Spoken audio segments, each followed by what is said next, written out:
Chez Verbaudet, c'est une grève historique qui est en train de se jouer au sein de la branche siège social, plus précisément au dépôt logistique de Marquette-les-Lilles. Verbaudet, c'est en tout 1000 salariés en comptant aussi la branche magasin. Ce mouvement de grève dure depuis un mois, soit depuis le 20 mars, dans un dépôt où 80% des travailleurs sont en réalité des travailleuses et dont les situations sont extrêmement précaires. Elles sont environ 80 grévistes sur un effectif de 255 personnes soutenues par la CGT qui a refusé de signer l'accord validé par FO et la CFTC.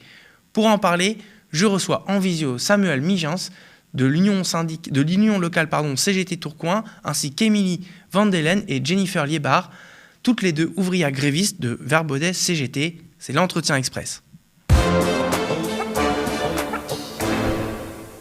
Alors bonjour Samuel, Émilie et Jennifer. Merci beaucoup d'avoir accepté cet entretien. Merci à vous. Alors, je le disais, ça fait un mois que vous êtes en grève. Racontez-nous un petit peu comment a commencé votre mouvement. Alors bonjour. Donc notre mouvement a commencé le 20 mars. Le lundi matin, il y a eu un blocage de la CGT et les salariés et nous-mêmes, on a décidé de faire grève en fait. Et depuis cette date, on l'est toujours. Ça fait 5 semaines maintenant. On a entamé la 5e semaine. D'accord.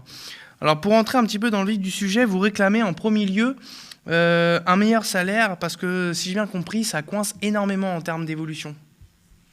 C'est bien ça. Que vous ayez 1 an d'ancienneté ou même 40 ans, on est tous payés au SMIC.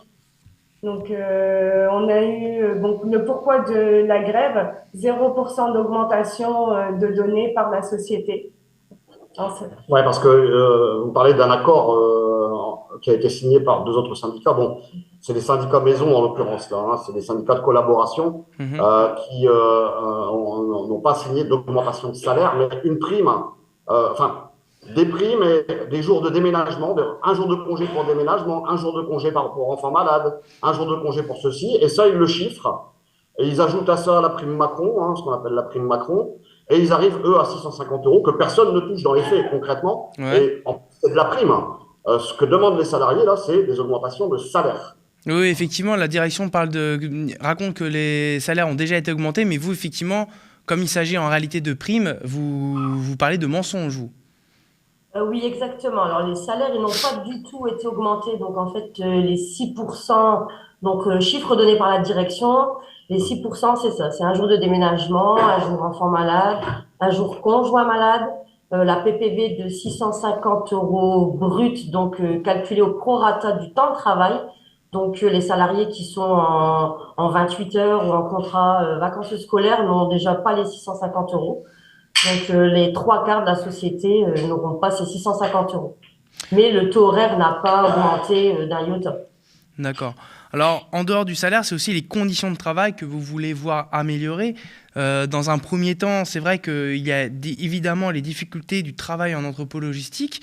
Et il y a aussi le problème qu'il y a 80% du problème qui est féminin et donc énormément de sexisme dans l'entreprise. Oui, voilà, c'est ça. On est en grande majorité des femmes, donc des mères de famille ou des jeunes femmes, des jeunes filles. Et bien sûr, la direction, du coup, nous oppresse par rapport à ça, le fait qu'on soit beaucoup de femmes, donc profite un peu pour pas nous maltraiter, mais bon, pour avoir un peu de pouvoir qu'ils n'auraient pas si c'était une usine complètement d'hommes. Ouais. D'accord. Alors, Il y a un autre sujet sur lequel je veux revenir, là, quand même, parce ouais. qu'au-delà du fait, oui, c'est des femmes. Vous avez dit au départ qu'il y avait 80 grévistes sur 250 salariés, ce qui est juste. Ouais. Sauf qu'il y a la moitié de ces salariés qui sont des intérimaires. D'accord. Et ça pose une vraie question parce que l'entreprise a d'ores et déjà été, je dirais, condamnée. En tout cas, il y a des procès-verbaux qui ont été dressés par l'inspection du travail pour recours abusif à l'intérim. Ils ont remplacé les grévistes par des intérimaires. Ouais. Et tout le monde, tous ceux qui nous regardent doivent bien comprendre que mettre une usine en grève quand il y a la moitié des salariés qui sont intérimaires, c'est compliqué parce qu'il y a forcément, nécessairement, la moitié des salariés qui vont rester au travail. J'ajoute que le second procès verbal, enfin dans le second point du procès verbal de l'inspection du travail, c'est carrément pour la direction un faux et usage de faux. C'est-à-dire qu'ils ont remis à l'inspection du travail un registre du personnel faux en vue de truquer et de masquer le fait qu'ils faisaient recours à des intérimaires pour remplacer les grévistes, ce qui nous ramène à une période lointaine de notre histoire.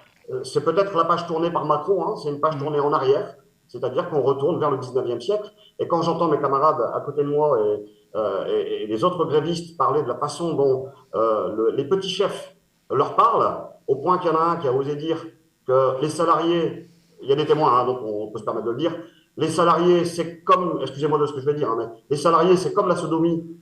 Si on met pas de vaseline, si on met de la vaseline, ça peut se décoincer. Ou si on met pas de vaseline, ça coince. Voilà ce qu'entendent les ouvrières pour 1300 € par mois. Voilà ce qu'elles entendent au quotidien. Pour certaines d'entre elles, elles font 25 km à pied dans l'entrepôt chaque jour. Donc, elles font du sport. Hein, et quand elles rentrent à la maison, c'est la double journée.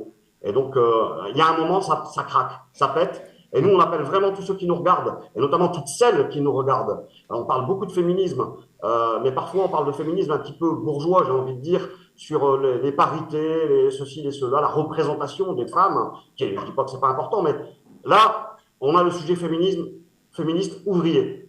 Où, comme l'a dit Sophie Binet, qui est venue nous rendre visite sur le piquet de grève, se mêle la lutte des classes et la lutte féministe. Et j'appelle donc toutes les femmes et les féministes qui nous regardent, je ne suis pas le mieux placé, mais je les appelle quand même, eh bien, à soutenir cette grève, et notamment à la soutenir financièrement. Il existe une cagnotte en ligne sur Litchi, et ça se trouve assez facilement.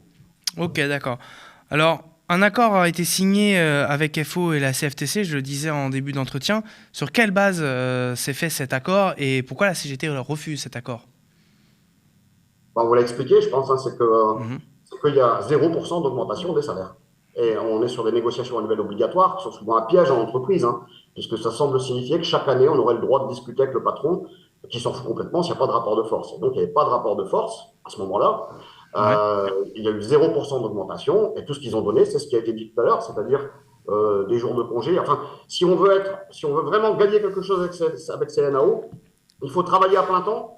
Il faut avoir un mari malade de temps en temps pour aller lui rendre visite à l'hôpital, on aura un jour de congé. Il faut déménager régulièrement parce qu'on a un jour de congé par an pour déménagement. Et il faut avoir un enfant malade aussi. Donc, dans ce cas-là, on peut gagner un petit quelque chose quand même. C'est ça. Ouais. Voilà. Sinon, rien, zéro, walou. Aucune avancée qui se... Oui, pardon. La direction soumet de ne pas augmenter nos salaires pour qu'on puisse, du coup, toucher un peu plus de CAF. C'est ce qu'ils ont dit. C'est ce qu'il nous a dit. Donc, bon, merci la CAF. Ok, en tout cas. Grève en disant que si vous voulez gagner plus, eh ben, il faut travailler un petit peu moins, comme ça vous toucherez plus au niveau de la CAF. Ok. Donc rien qui se traduise sur le salaire brut en tout cas. Que fait la direction pour se défendre face à votre mouvement de grève en dehors de faire appel à des intérimaires? J'ai pas bien compris. J'ai dit je demandais que fait la direction pour se défendre en dehors de faire appel à des intérimaires? Le problème, c'est que la direction, elle a décidé d'une stratégie qui est la plus brutale possible, c'est-à-dire le silence, c'est-à-dire l'ignorance, c'est-à-dire le mépris. Et parce que je pense qu'elle est composée, la direction bien sûr, de bourgeois et de petits bourgeois qui considèrent les gens d'en bas comme rien du tout. Et vous savez, les ouvriers et les ouvrières, notamment à Verbaudet, ils sont capables de supporter beaucoup de choses au quotidien. Les 25 km, les remarques désagréables, le flicage permanent, les salaires baissés, etc.